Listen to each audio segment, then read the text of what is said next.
प्रिय छात्रों, एनसीईआरटी गणित कक्षा 10 में अध्याय 3.5 का क्वेश्चन नंबर 2 देखेंगे हम। 2 में से पहला क्वेश्चन है, ए और बी के किन मानों के लिए निम्नलिखित समीकरणों के युग्म के अपरिमित रूप से अनेक हल है। यानी ये जो समीकरण दिया है हमको, समीकरण 1, समीकरण 2, इसके अपरिमित रूप से अनेक हल है। तो ए और बी के किन मानों के लिए, तो आइए इसको हल करते हैं।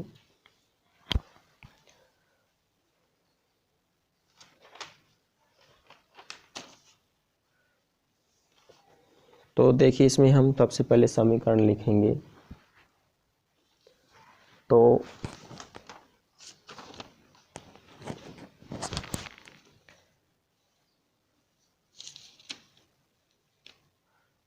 समीकरण लिखेंगे हम।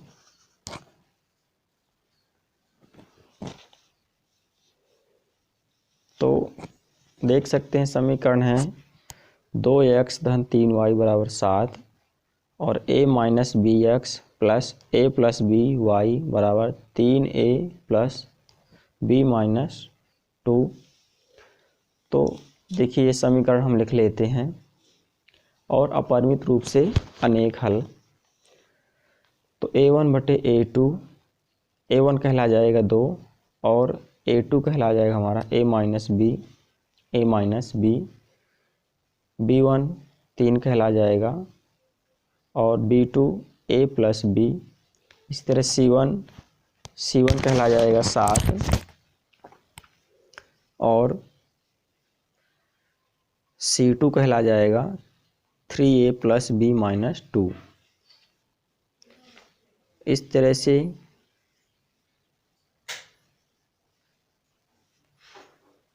दो बटे a माइनस बी बराबर, इसमें हम तिर्यक गुणा करेंगे 2 बटे a ऋण बी का और 7 बटे 3a प्लस b माइनस 2 का। पहला समीकरण हम a और c से मान निकालेंगे, यानी a और c के मान से। तो देखिए, 2 बटे a ऋण बी, 2 बटे a ऋण बी a का मान है और c का मान है 7 बटे 3a धन b ऋण 2। तो इसका तिर्यक गुणा करेंगे। देखिए, हम तो 7 का करेंगे इसमें, तो 7a 7b बराबर 2 का इसमें करेंगे तो 2 तिहाई 6a 2b और 2 दूनी 4। देखिए, a के साथ और b के साथ हम पक्षांतर करेंगे तो 7a और 6a, 7a और 6a इधर आएगा तो माइनस का हो जाएगा, बराबर b का देखिए 2b इधर आएगा तो माइनस का, और ये 7b माइनस का ही रहेगा, प्लस 4 माइनस का हो जाएगा 4। तो 7a में से 6 जाएंगे तो बचेगा 1a माइनस, और देखिए 7b माइनस का है और 2b माइनस का है, तो माइनस माइनस प्लस हो जाएगा संख्या, और चिन्ह माइनस का ही आएगा। 7 2 9b प्लस 4। अब हम इस तरह से हमने ये पहला समीकरण बना दिया। अब देखिए, दूसरा समीकरण हमको इसी में बनाना है। तो b और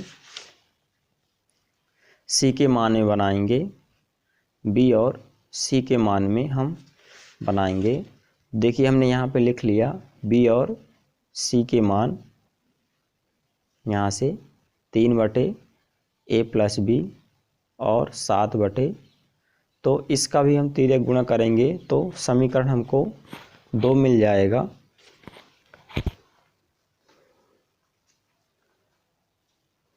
देखिए,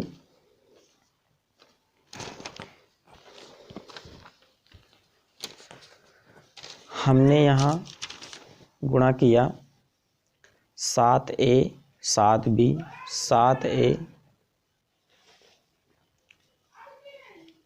7a प्लस 7b बराबर 3 का इसमें हो जाएगा तो 3 तिरका 9a 3b और 3 दूनी 6। इस तरह से हम तिर्यक गुणा करने के बाद देखिए हम पक्षांतर करेंगे समीकरण का। तो 7a और 9a पहले लिखेंगे, 7a इधर जाएगा तो माइनस का हो जाएगा, बराबर 3b और प्लस का 7b हो जाएगा माइनस का 7, क्योंकि पक्षांतर में एक तरफ के चिन्ह चेंज होते हैं। तो और बराबर -6। तो देखिए 9a हुआ, 9a में से 7a जाएंगे तो बचेगा 2a और 7 में से 3 जाएंगे तो बचेगा 4, यानी 4b 7b में 3b जाएंगे तो 4b -6। ये समीकरण हमारा दूसरा बन जाएगा, समीकरण 2। अब आइए हम समीकरण 1 और समीकरण 2 लिख लेते हैं और इसको हल करते हैं बज्र गुणनखंड विधि से।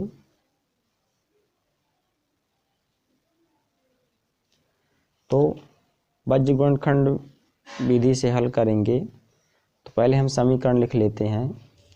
तो देखिए समीकरण पहला क्या था हमारा, a - 9b a - 9b plus 4, समीकरण 1 हमने बनाया था जो, ये आप देख सकते हैं। उसके बाद जो समीकरण 2 हमने बनाया है, 2a - 4b -6, समीकरण 2। अब आइए इनको हल करते हैं, समीकरण 1 और समीकरण 2 को बज्र गुणनखंड विधि से। तो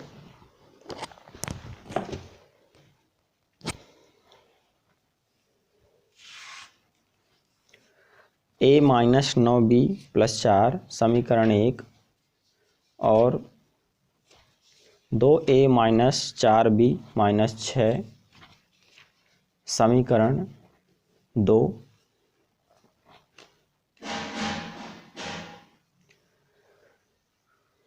तो देखिए हम बज्र गुणनखंड विधि का सूत्र लगाएंगे और तो हम यहाँ लिख देंगे a1 a2, यानी a1 का मान कितना है 1 और a2 का मान है 2। इसी तरह b1 का मान देखिए -9 और b2 का मान है -4।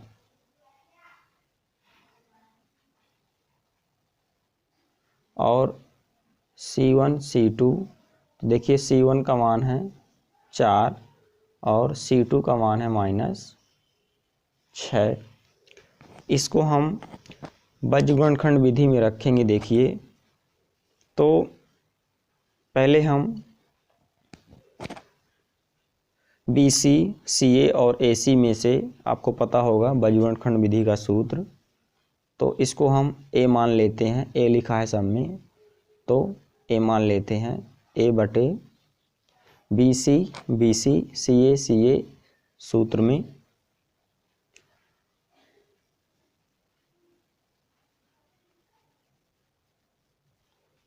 -9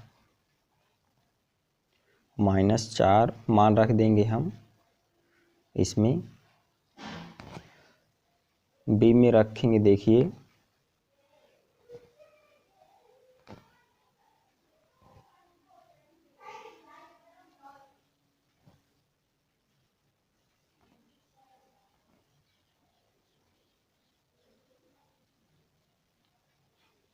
और 1 में रखेंगे मान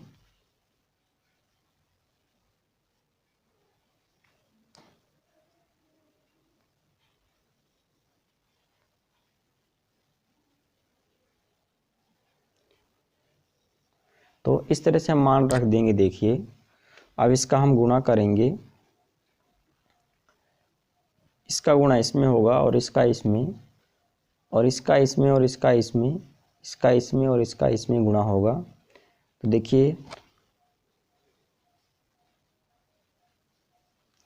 4 4 का करेंगे तो यहाँ लिखेंगे -4 और 4 माइनस,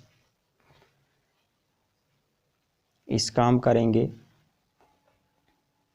माइनस का 9 माइनस का 6। ये हो गया ए वाला हमारा।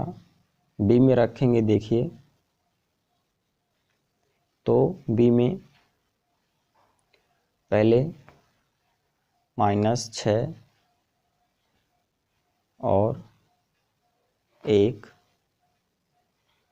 -4 और 2 पीसी का मान। इसी तरह हम सी में रख 1 मानेंगे, इसको ए बी और 1 माना है हमने, तो 2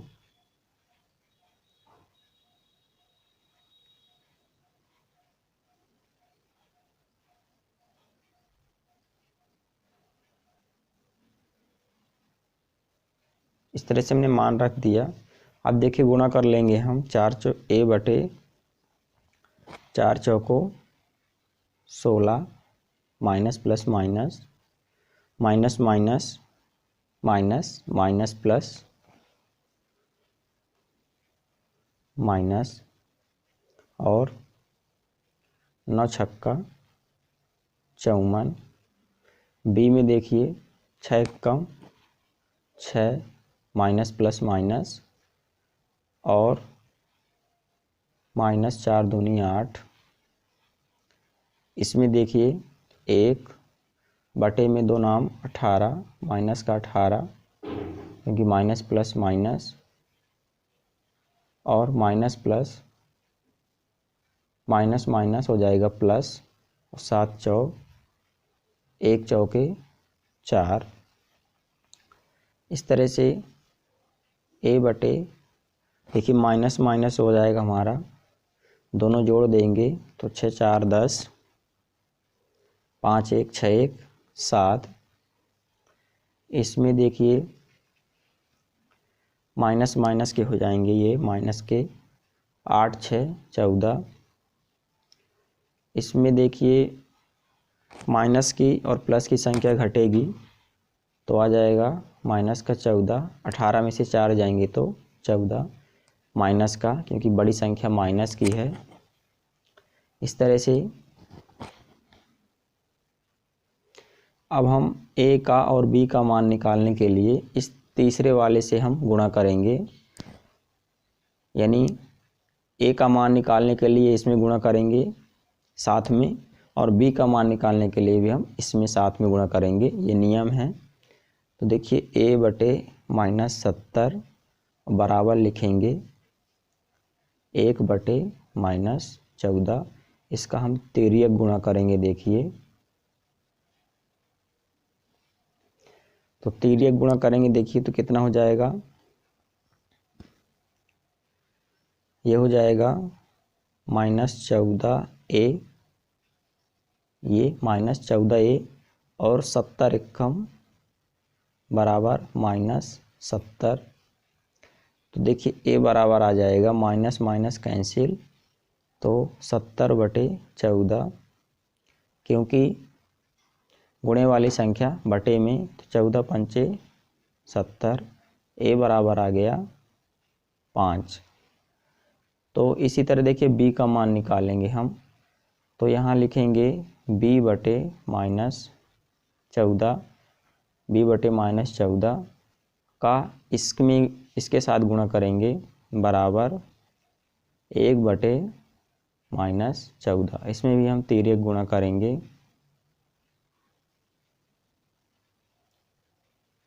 तो देखिए तिर्यक गुणा करेंगे जब हम, तो b का करेंगे तो ये हो जाएगा -14b, और 14 एकम 14 -14, तो माइनस माइनस कैंसिल हो जाएंगे तो बचेगा b बराबर 14/14, गुणे वाली संख्या बटे में बराबर की संख्या 14 एकम 14, यानी a का मान 5 और b का मान 1। यही हमारा आंसर होगा। इस तरह से आप इसका स्क्रीनशॉट ले सकते हैं। ये बजूरणखंड विधि के सूत्र से हल किया गया है, सूत्र लिखा है यहाँ पे, आप इसका भी यहाँ से स्क्रीनशॉट ले सकते हैं।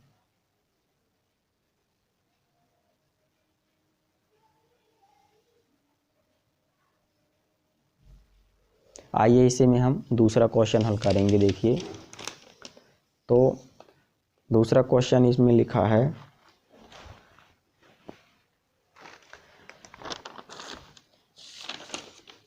दूसरा क्वेश्चन देखिए लिखा है इसमें k का मान, आप देख सकते हैं यहाँ k के मान के लिए निम्न रैखिक समीकरण का युग्म का कोई हल नहीं है। यानी ये जो समीकरण दिया गया है 3x धन y बराबर 1 और 2k-1 प्लस k-1 y बराबर 2k-1, इसका कोई हल नहीं है। तो कोई हल ना होने की शर्त हमको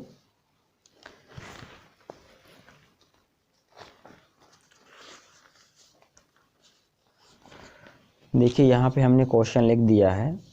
क्वेश्चन लिखा है k के किस मान के लिए निम्न रैखिक समीकरण के युग्म का कोई हल नहीं है।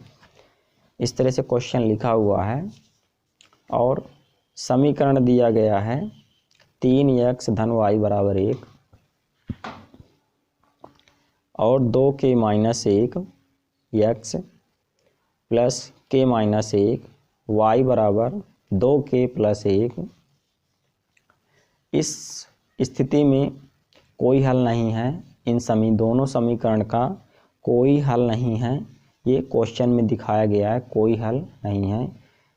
यानी a1/a2 b1/b2 बराबर c1/c2 के नहीं हो तब कोई हल नहीं है माना जाता है।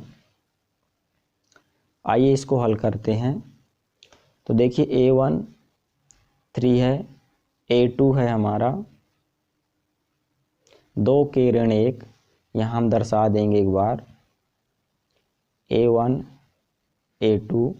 देखिए, a1 है हमारा 3 और a2 है 2k-1 और b1 b2, तो b1 है देखिए 1 और b2 है k-1। इसी तरह हम c1 देखिए, c1 c2, तो c1 है यहाँ पे देख सकते हैं 1 है c1 है 1, c2 आएगा 2k-1 2k-1। इस तरह से मान निकाल लेंगे हम। अब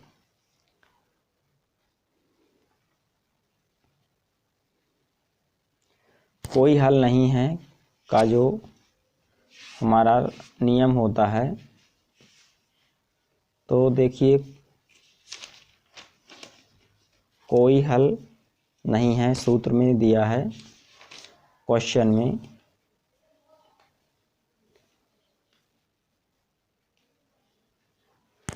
तो कोई हल ना रहने की शर्त होती है a1/a2 बराबर है b1/b2 के और बराबर नहीं है c1/c2 के। यानी यहाँ हम लिख सकते हैं a1/a2 बराबर है b1/b2 के, लेकिन बराबर नहीं है c1/c2 के। ये होती है हमारी कोई हल नहीं है, कोई हल नहीं है। तो देखिए हम A1 A2 का मान रखेंगे और B1 B2 का मान रखेंगे, सिर्फ C1 बटे C2 का मान नहीं रखेंगे क्योंकि यहाँ बराबर नहीं है। तो देखिए हमने यहाँ पे निकाला है A1 A2 और B1 B2, तो यहाँ मान लिखेंगे हम। देखिए A1 का मान है 3 और A2 का मान है 2k-1 बराबर, इस सूत्र में हम रखेंगे, कोई हल नहीं है। अब B1 B2 रखेंगे, देखिए B1 है कितना 1 और B2 है k-1, तो A1 A2 का मान रख दिया हमने, बराबर नहीं है C1 बटे C2 के, तो इसको हम मान नहीं रखेंगे, इसका हम तिर्यक गुणा करेंगे।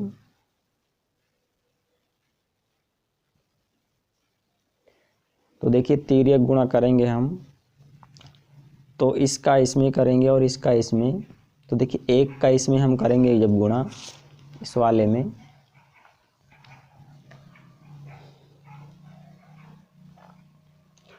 तो ये वही संख्या आ जाएगी 2k-1, और इसमें करेंगे देखिए तो 3k और 3 एकम 3, इस तरह से